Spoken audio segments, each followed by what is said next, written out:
I'm Ian Hill, and as the organiser, it's my very great pleasure to welcome you to Olympia for the Great British Beer Festival 2013.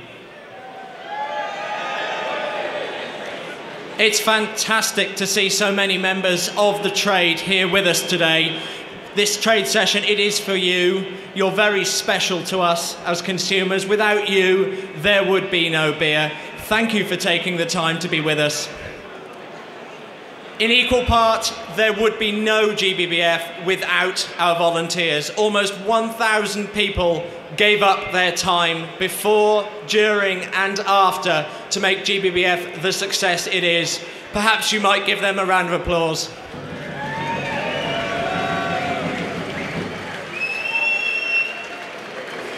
This has been a fantastic year for Real Ale. We have managed to influence government policy at the highest level.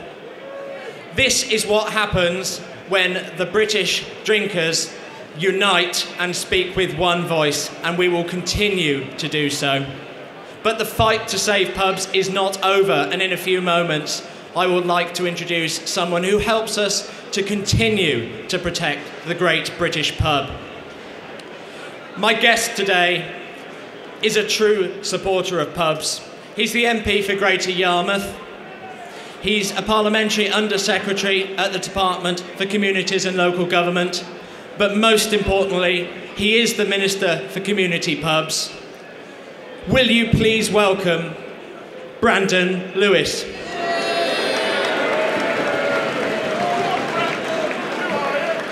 Good afternoon, and thank you for inviting me today. It's a fantastic opportunity to be able to highlight a great British industry, a great British institution. And pubs are hugely important to our wider economy, not just because they employ through their chains around 1 million people across the country, and not just because they provide over £100 million a year to good causes and charities, a phenomenal achievement in itself that all of you play a huge part in, but because they are the heart of a community. They can be the absolute lifeblood of a community, whether it's a town or a village, and they are worth protecting. That's why I'm so pleased that people around the world are now getting to understand the benefits, the opportunities and the fun and good value they can get from visiting a great British pub. And I was delighted just a couple of weeks ago to launch with Visit Britain the campaign for the Great British Pub. So we promote it even further around the world. It's already number 3 on the list of British things tourists want to see. We need to get that up to number 1 and number 2 so everybody around the world can get to know what we know, which is that we have great pubs in this country. And it's fantastic to see what CAMRA have done.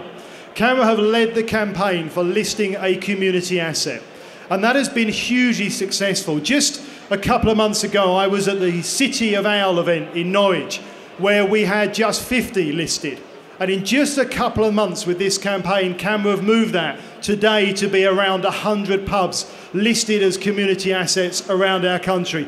That is a great piece of work by CAMRA. It puts you well on the road to making sure the target of 300 by the end of the year is achievable. And I congratulate all of you in the room who have played a part in that, and for CAMRA in leading that fantastic campaign to protect our pubs. But there is more. We as a government value the British pub. That's why I'm so proud to be part of the first government that cut beer duty in over 50 years and stopped the beer duty escalator. But to protect our pubs, keep getting them listed. It needs just 21 people in a local community to come together to list their local. So please, if you haven't done it already for your local, go out there with some friends and get your local listed. CAMRA can give you the guidance on how to do it, and we can get more and more pubs protected. Now, one of the great things from today is the promotion that this gives a fantastic British beer industry and our British pubs. We have been on the national media much of today and will be with the news tonight. That's a great way, again, of promoting this phenomenal industry, this great industry that brings communities together in a really enjoyable and good value for money way. I know you're going to have a fantastic conference. Enjoy everything that's on offer, and thank you to CAMRA for all of the great work that you're doing. Thank you.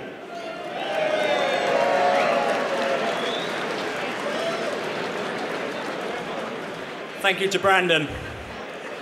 It's now my very great pleasure to to come to the meat of what we're here for. You are all here to find out which of Britain's fantastic real ales has been crowned Champion Beer of Britain. I'm therefore delighted to welcome to the stage editor of the Good Beer Guide and, well, real ale legend. Would you please welcome Roger Protz?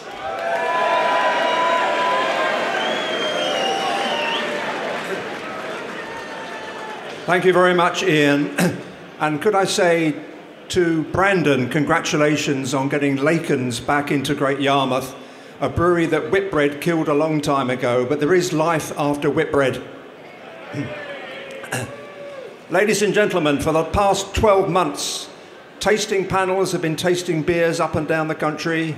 We've been weighing into those votes, the votes from people like yourselves at beer festivals, voting in what's brewing as well. And today it's all come together with, since 9 o'clock this morning. Who's been drinking beer since 9 o'clock? Old habits die hard, yes. And finally we came to a final judging panel with the 6 best beers, and I have the envelope and I've no idea what is in here, but it's my great pleasure to open the envelope and to announce the category winners.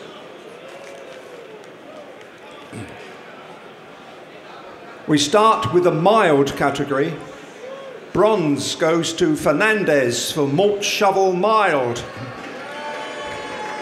Silver, Cotswold Spring, Old Sodbury Mild.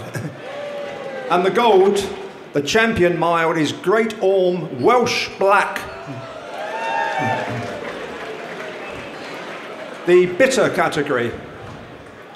Joint bronze, Butcombe Bitter and Surrey Hills Ranmore Ale.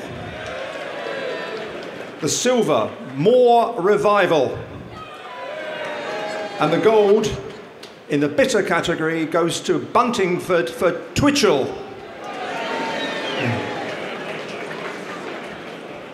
Best bitters. Joint bronze, Purple Moose Glaslyn. And Woodford's Nelson's Revenge. Silver, Surrey Hills again, Surrey Hills Sheer Drop. And the gold, that old stalwart from the northeast, that place that's ripe for fracking, Mordew Worky Ticket. Golden ales, the bronze goes to St Austell Proper Job. Silver, good day for Buntingford Polar Star. And the gold, my word, they're doing well because they were the Scottish champion beer of Britain recently, Fine Ales Jarl. Strong bitters, bronze, Castle Rock Screech Owl. Silver, Marble Dobber. And the gold goes to Beeston on the HUH, I hope that's the right pronunciation. Speciality beers. The bronze goes to Conway Honey Fair. The silver from Yorkshire, Saltaire Triple Chocoholic. And the gold from Essex, Growler Brewery Nethergate Humble Magna. Now I have to remind you of the Champion Windsor Beer winners this year. Porter was Elland 1872 Porter. Stout was Bartram's, and this must be the longest beer name in history. Comrade Bill Bartram's egalitarian anti-imperialist Soviet Stout. A favourite of Vladimir Putin, I do believe. Barley wines and strong old ales. Hogsback, A over T. Old ales and strong milds, Kelburn Dark Moor. Judged here yesterday, doesn't go forward to the overall final, are bottle condition beers. The bronze went to Harvey's Imperial Extra Double Stout. The silver went to St Austell Proper Job. And the gold, the champion bottle condition beer of Britain 2013, that wonderful old warhorse, that legend from the 19th century, a true IPA, Worthington White Shield.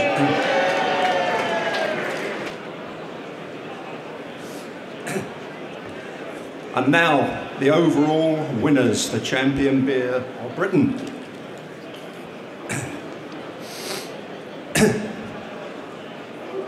Overall champion beer of Britain 2013, in third place, bronze, Fine Ales Jarl. The silver, Buntingford Twitchell. And ladies and gentlemen, the overall champion beer of Britain 2013, Elland 1872 Porter. If there's somebody here from Elland, could they come onto the platform, please?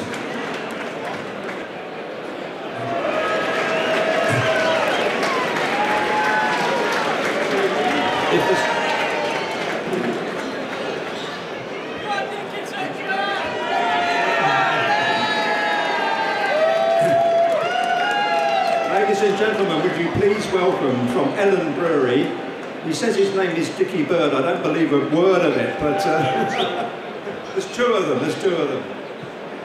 Dickie, how do you feel?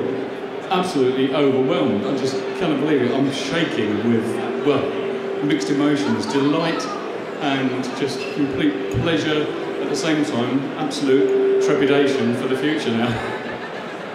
Can you brew enough of it? Because there's often a problem with a small brewer. You win the competition and then you haven't got enough beer.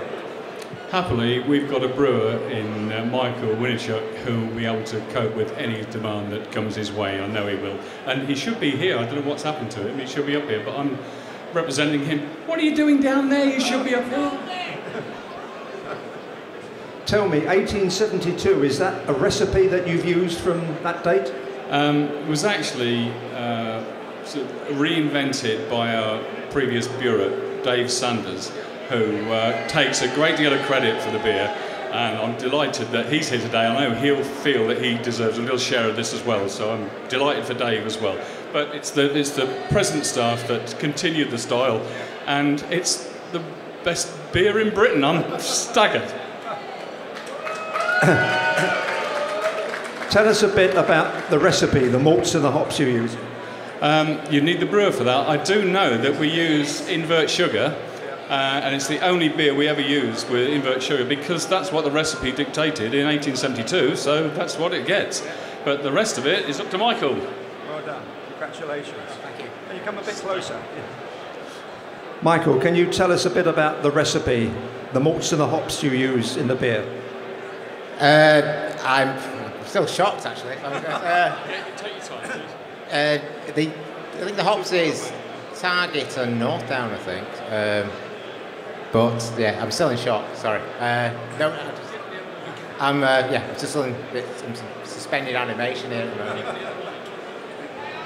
Target and Northdown hops. And malts? Brown, amber, and chocolate. Excellent. And it's based on a 19th century recipe. Dave Sanders found the original recipe. Well, can I say many, many congratulations. And now, where's Nick? There he is. My very great pleasure to present you with the plaque for Champion Beer of Britain 2013.